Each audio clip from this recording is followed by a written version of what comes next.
Mga kabayan, naghahanap ka ba ng paraan para gawing mas madali at mas exciting ang trabaho, negosyo o eskwela? May solusyon tayo dyan, AI tools. Oh, mga tools na parang superhero sa digital world. Parang magic, pero totoo to. Imagine, mga tasks mo, kayang-kaya nang tapusin in just a few clicks. Ngayong 2025, may 5 AI tools na dapat mong subukan. Content creation, online selling, homework, lahat yan kayang solusyonan. Hindi mo na kailangan maging tech expert para gamitin ang mga to. Tara, alamin natin kung paano mapapadali ang buhay gamit ang tech na to. Don't skip! Ito ang sagot sa tanong mo. Unang tool sa listahan, ChatGPT. Ito, mga kabayan, isang AI chatbot na pwedeng makatulong sa pagsusulat ng emails. Alam nyo naman, minsan mahirap mag-isip ng isusulat lalo na kung importante yung email, di ba? Dito papasok si ChatGPT. Pero hindi lang yan. Pwede ka rin magpagawa ng research kay ChatGPT.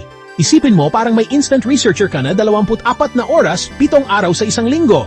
Kailangan mo ng ideas para sa business. Pwede ring mag-brainstorm kasama si ChatGPT. Parang may sariling assistant ka na laging handang tumulong. Sobrang convenient, di ba? At ang maganda dito, libre lang gamitin ang ChatGPT. So, try nyo na, mga kabayan! Next, Canva AI. Alam nating magaling na ang Canva sa paggawa ng designs, pero mas level up na ngayon gamit ang AI-powered features no. Kahit hindi ka graphic designer, kaya mo nang gumawa ng mga professional-looking designs. Pwede kang mag-generate ng unique graphics, templates at social media posts in just a few clicks. May mga pre-made templates din na pwede mong i-customize ayon sa gusto mo. Sobrang helpful nito, lalo na sa mga entrepreneurs, freelancers, at students na kailangan ng eye-catching visuals. Mas mapapabilis ang trabaho mo at mas magiging creative ka pa.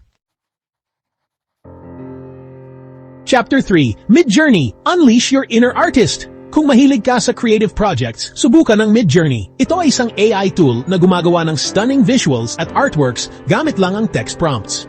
Oh, tama ang narinig mo. Mag-type ka lang ng description ng gusto mong image at voila, gagawa si Midjourney ng obra maestra para sa'yo. Parang magic, di ba? Pwede mo itong gamitin sa paggawa ng concept art, illustrations, o kahit wallpaper lang para sa phone mo. The possibilities are endless.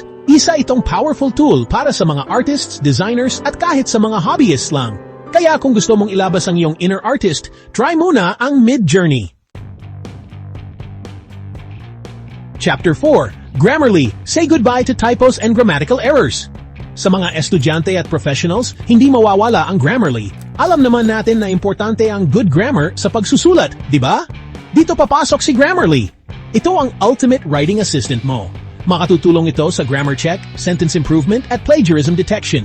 So kung gusto mong mas maging polished at professional ang iyong mga written works, Grammarly is your best friend. May free version ng Grammarly na super helpful na, pero mas advanced features ang premium version. Depende na sa'yo kung ano ang mas kailangan mo.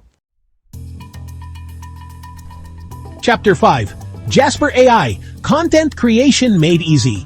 Kung content creation ang focus mo, Jasper AI ang sagot. Isa itong AI-powered writing tool na kayang mag-generate ng high-quality content sa ilang minuto lang.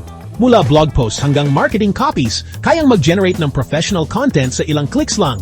May mga templates din para sa iba't ibang types of content, kaya hindi mo na kailangan mag-isip pa ng outline o structure. Sobrang helpful nito lalo na sa mga bloggers, content creators, at business owners. Mas mapapabilis ang content creation process mo at mas marami kang magagawa. Ayan na, mga kabayan, ang top 5 AI tools na dapat mong subukan ngayong 2025. Ang dami ng pwedeng gawin ng technology ngayon, no? Kaya sulitin na natin ang mga tools na ito para mas mapadali at mapasaya ang buhay natin.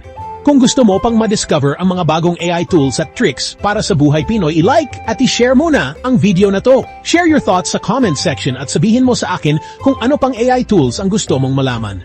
At syempre, huwag kalimutang mag-subscribe sa Pinoy AI Pro, ang iyong tech buddy para sa AI tips at hacks. Hanggang sa susunod, kabayan, maximize natin ang AI para sa tagumpay ng bawat Pinoy.